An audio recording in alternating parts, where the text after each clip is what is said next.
अब सिर्फ 2 घंटे में दिल्ली से जयपुर का सफर पूरा हो सकेगा। प्रधानमंत्री मोदी आज दौसा में दिल्ली मुंबई एक्सप्रेसवे के पहले चरण का उद्घाटन करेंगे। इस मौके पर केंद्रीय परिवहन मंत्री नितिन गडकरी भी मौजूद रहेंगे। एक्सप्रेसवे शुरू होने से कई शहरों के बीच की दूरी घट जाएगी। दिल्ली मुंबई एक्सप्रेसवे देश का सबसे लंबा एक्सप्रेसवे होगा। इसकी कुल लंबाई 1386 किलोमीटर है। इसके बन जाने से दिल्ली और मुंबई के बीच की दूरी में 12% की कमी आएगी। सड़क की लंबाई 1424 किलोमीटर से कम होकर 1242 किलोमीटर रह जाएगी। यात्रा के समय में भी 50% की कमी आएगी। पहले जहां 24 घंटे लगते थे, अब वहीं 12 घंटे लगेंगे। इस प्रोजेक्ट में 18,100 करोड़ रुपए की लागत आई है। 8 लेन वाली ये एक्सप्रेसवे देश की पहली एनिमल पास और स्ट्रेचेबल हाईवे है, जहां जरूरत पड़ने पर इसे 12 लेन में बढ़ाया जा सकता है। दिल्ली, हरियाणा, राजस्थान, गुजरात, मध्य प्रदेश और महाराष्ट्र को इस वक्त ये पूरा जो इस वक्त 6 राज्य हैं वो जुड़ेंगे और इकोनॉमी के लिए एक गेम चेंजर ये एक्सप्रेसवे साबित होगा। केंद्रीय गृह मंत्री अमित शाह ने टीपू सुल्तान के बहाने कांग्रेस और जेडीएस पर हमला बोला है। अमित शाह ने कहा है कि कांग्रेस कर्नाटक के लिए कुछ नहीं कर सकती। कर्नाटक के पुत्तूर में गृह मंत्री अमित शाह ने कांग्रेस को जमकर निशाने पर लिया। अमित शाह ने कांग्रेस पर कर्नाटक को एटीएम के रूप में इस्तेमाल करने का आरोप लगाया। अमित शाह ने कहा कि टीपू सुल्तान में विश्वास रखने वाली कांग्रेस कर्नाटक के लिए ठीक नहीं। राष्ट्रभक्तों की टोली जैसी भारतीय जनता पार्टी और गांधी परिवार के लिए कर्नाटक को अपना एटीएम बनाने वाली भ्रष्ट कांग्रेस पार्टी, दोनों के बीच में किसकी सरकार बननी चाहिए? जोर से बोले, किसकी बननी चाहिए? कांग्रेस पर गंभीर आरोप लगाते हुए अमित शाह ने कहा कि कांग्रेस ने पीएफआई के 1700 सदस्यों को रिहा कर दिया था, लेकिन प्रधानमंत्री मोदी ने इस संगठन पर बैन लगा दिया है। कांग्रेस वालों ने पीएफआई के 1700 लोगों को छोड़ने का काम किया था और भारतीय जनता पार्टी के नेता नरेंद्र मोदी जी ने पीएफआई पर बैन लगाकर हमेशा के लिए बंद कर दिया। अडानी मामले को लेकर कांग्रेस मोदी सरकार पर हमलावर है। कांग्रेस नेता एक के बाद एक सरकार पर निशाना साध रहे हैं। कांग्रेस अध्यक्ष खड़गे ने अडानी मामले को लेकर मोदी सरकार पर हमला बोला।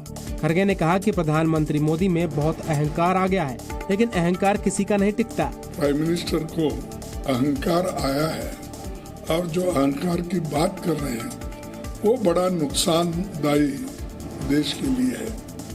इसीलिए संविधान को बचाना और जनता के हित में काम करना किसी एक व्यक्ति के हाथ में है। सत्ता और पैसा दोनों नहीं देना चाहिए। खड़गे ने गैर बीजेपी शासित राज्यों की सरकारों को गिराने की कोशिश करने का आरोप भी लगाया।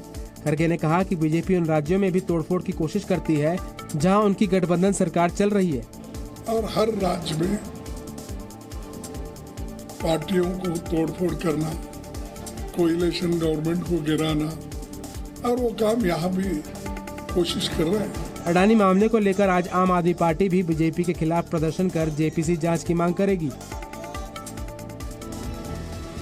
जमीयत उलेमाए हिंद के अधिवेशन में मौलाना महमूद मदनी ने बड़ा बयान दिया है। मदनी ने कहा कि हमें सनातन से कोई शिकायत नहीं, लेकिन किसी को इस्लाम से शिकायत नहीं होनी चाहिए।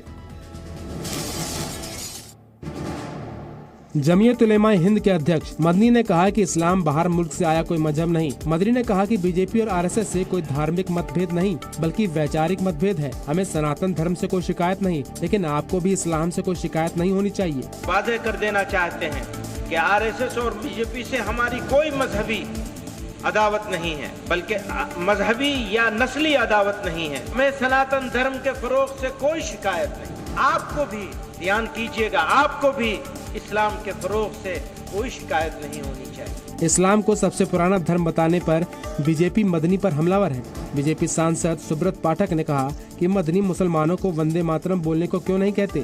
दिल्ली के रामलीला मैदान में चल रहे जमीयत के 34वें 3 दिवसीय अधिवेशन का आज अंतिम दिन है। आपको कुछ करना है तो भारत में वंदे मातरम बुलवाइए। आप अपने लोगों से जो लोग आपका विरोध करते हैं वंदे मातरम बोलने का, उनको वंदे मातरम बुलवाइए। भारत हम लोग माता है, जो वो उस भारत माता की जय बोलिए।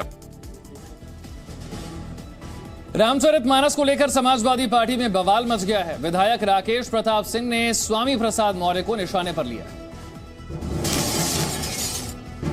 रामचरितमानस पर विवादित बयान को लेकर समाजवादी पार्टी नेता स्वामी प्रसाद मौर्य बीजेपी और हिंदू संगठनों के निशाने पर हैं। लेकिन समाजवादी पार्टी के भीतर भी स्वामी प्रसाद के खिलाफ आवाज बुलंद होने लगी है। पार्टी विधायक राकेश प्रताप सिंह ने स्वामी प्रसाद मौर्य के खिलाफ मोर्चा खोल दिया। राकेश प्रताप सिंह ने कहा कि भगवान श्री राम पर टिप्पणी करने वाला सनातनी और समाजवादी नहीं हो सकता। भगवान के खिलाफ ऐसे बयान देने वालों का विरोध करता रहूंगा। रामचरितमानस पे या प्रभु राम के चरित्र पे कोई टिप्पणी कर रहा है, ना तो वो सनातनी हो सकता है, ना सच्चा समाजवादी हो सकता है। बिना कुछ जाने, बिना कुछ समझे किसी चौपाई पे या रामचरितमानस पे टिप्पणी कर रहे हैं तो ये अमर्यादित स्थिति पैदा कर रहे हैं। और अगर हम जनप्रतिनिधि हैं तो मुझे इस बात का भी ध्यान रखना चाहिए कि हम जनसेवा की बात करते हैं तो उस जनसेवा में हमारी की गई टिप्पणी से कितने लोगों के मन को ठेस पहुंच रही है, कितने लोगों की भावनाएं आहत हो रही हैं, भावनाओं पे कुठाराघात हो रहा है। हम नेताओं को इस बात का भी ध्यान रखना चाहिए। विनाशकारी भूकंप के बाद तुर्की और सीरिया में हालात बिगड़ते जा रहे हैं। मरने वालों की तादाद हर पल बढ़ती जा रही है।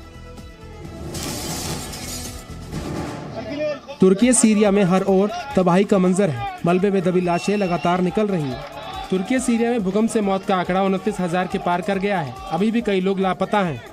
भूकंप से प्रभावित शहरों में बहुमंजिला इमारतें, घर, मॉल सब धूल और मलबे में तब्दील हो चुके हैं। तुर्की में ऐसी तबाही कि कब्रिस्तान में जगह भी कम पड़ती जा रही है। शव दफनाने के लिए भी लोगों को लंबा इंतजार करना पड़ रहा है। इस वक्त हम तुर्की के उस्मानिया में मौजूद हैं। उस्मानिया भी भूकंप से बुरी तरह से प्रभावित हुआ है, लेकिन आज उस्मानिया की जो तस्वीर है वो बहुत दिल दुखाने वाली तस्वीर है। हालात ये हो गए हैं कि यहाँ कब्रिस्तान में जगह तक नहीं बची है। लोगों की मौत इतनी ज्यादा संख्या में हुई है कि कब्रिस्तान में जगह भी कम पड़ चुकी है। इस वक्त हम उस्मानिया के कब्रिस्तान के बाहर मौजूद हैं, जहां पर लगातार लोगों के डेड बॉडीज के आने का सिलसिला जारी है। लोगों को यहाँ दफनाया जा रहा है, साथ ही यहाँ पर जगह भी कम पड़ती जा रही है। कैमरामैन जयदीप के साथ विशाल पांडे, जी मीडिया, उस्मानिया, तुर्की।